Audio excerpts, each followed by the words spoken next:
I wanted to go to Alexa to talk. Can you talk a little bit about the social side of things, sort of some of the parallel dimensions in Chinese society that were happening, that were feeding into the trends that Kaiser discussed?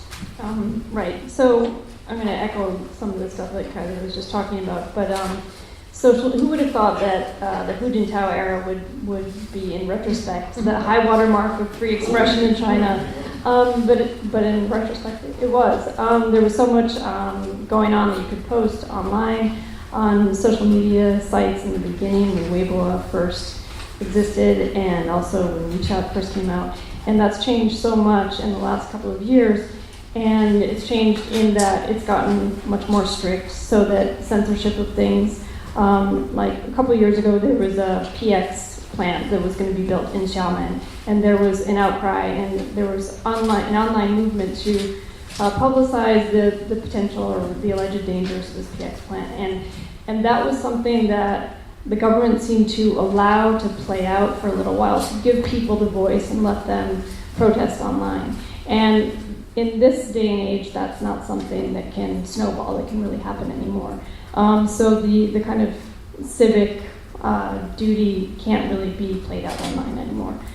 So it's much more strict in that sense, but it's also more strict in terms of, as the report details very well, the laws have changed so that it's become codified now, so that if you post something online, there are actually specific laws that can be used to put you in jail for posting something that's subverting state power or that's defamatory.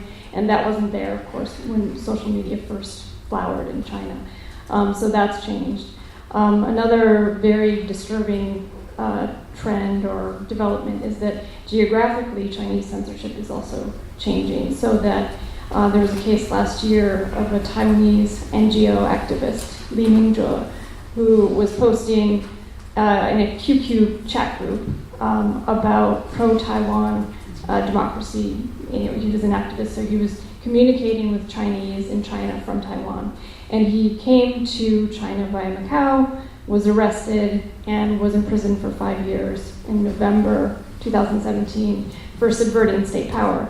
Now here's somebody who's not a Chinese citizen, who wasn't doing this in China, and when he visited China, he was detained. So, potentially this could happen to anybody. And also the censorship that's happening inside WeChat is now international, because WeChat is international. So the geographic boundaries of Chinese censorship are, shifting. Those are some of the kind of highlights of how it's changed. And one more thing about how China in the beginning, the Chinese government was doing the censoring. There was a lot of work for the Chinese government, and now it's been outsourced to companies. And also self-censorship is a big part of what's happening. So those are some of the major changes that I see.